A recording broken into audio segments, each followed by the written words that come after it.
দর্শক শ্রোতা, আসসালামু আলাইকুম। গতকালকে মালয়েশিয়ার প্রধানমন্ত্রী একদিনের সফরে বাংলাদেশে গেছে। ডক্টর ইউনূসের সাথে বৈঠক হয়েছে। এই বৈঠকে কি আলোচনা হয়েছে, আজকে সেই আলোচনার কিছু অংশ আপনাদের সামনে আমি তুলে ধরবো। প্রথম যে আলোচনা হয়েছে, মালয়েশিয়ার প্রধানমন্ত্রী আবারও 18,000 কর্মী মালয়েশিয়ায় নিয়ে আনবে, এরকম একটা প্রতিশ্রুতি সে দিয়ে আসছে। আনোয়ার ইব্রাহিম জানে যে কোন কথাটা বললে বাংলাদেশের মানুষ খুশি হবে, এই জন্যে সর্বপ্রথমই সে বলছে যে আমি 18,000 কর্মী নিব। কারণ ওই যে ফেসিবাদী মাফিয়া সরকার এবং পলাতক সরকার যে এই মানুষের 5 লাখ 10 লাখ টাকা মেরে খেয়েছে, তারপরে দেশ ছেড়ে পালিয়ে গেছে, সেই 18,000 লোক আবার মালয়েশিয়া আসতে পারবে। এতে কোনো আর টাকা পয়সা লাগতেছে। সর্বপ্রথম 80,000 টাকার কথা চুক্তি করে 5 লাখ টাকা এক একজনের কাছ থেকে নেছে।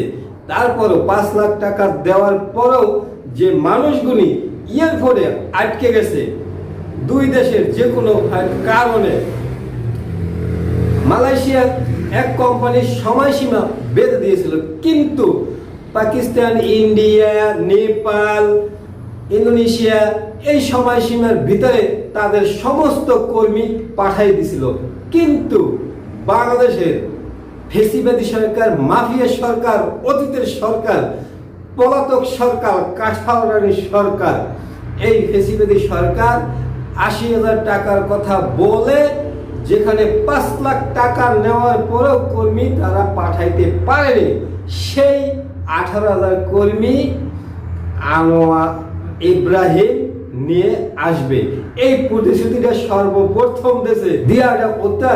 অনেকেই বোঝেন না যে দিয়াডা ওতা আবার এটা কি, মানে এর মানে হচ্ছে তার অনেক বুদ্ধি আছে। 18,000 কর্মী যে এবার চলে আসবে এতে আর কোনো সন্দেহ নাই, কারণ এবার দেখতে হবে চেহারে কে বসে। এখন দেখুন যে ডক্টর ইউনূসের হাত কত বড় শক্তিশালী এবং কত বড় লম্বা। শেখ হাসিনা যদি ক্ষমতায় থাকতো, মালয়েশিয়ার প্রধানমন্ত্রী আনোয়ার ইব্রাহিম কোনোদিনও বাংলাদেশে যেত না।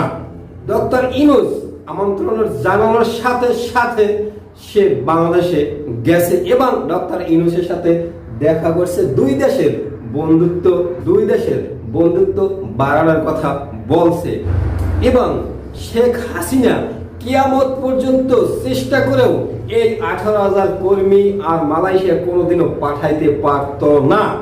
এই 18,000 কর্মী ডক্টর ইউনূসেরই সম্ভব পাঠানোর, এবং সে সেই কাজটাই করে দেখাই দিয়েছে যে না, ডক্টর ইউনূস আবারও পারে, সে ইচ্ছে করলে অনেক কিছু পারে।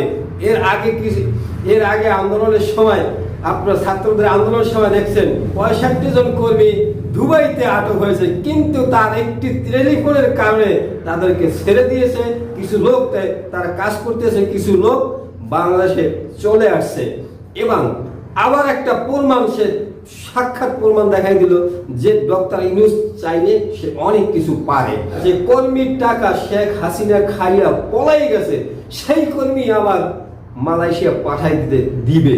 আশা করি ডক্টর ইউনূসকে দীর্ঘদিন বাঁচাই রাখ, এবং আশা করব ইনি অন্তত 5টা বছর বাংলাদেশের প্রধানমন্ত্রী থাক, তখন মানুষ বুঝতে পারবে 5টা বছর যদি ডক্টর ইউনূস বাংলাদেশের প্রধানমন্ত্রী থাকে, তাইলে হয়তো কিছুটা বাংলাদেশের উন্নতি হবে।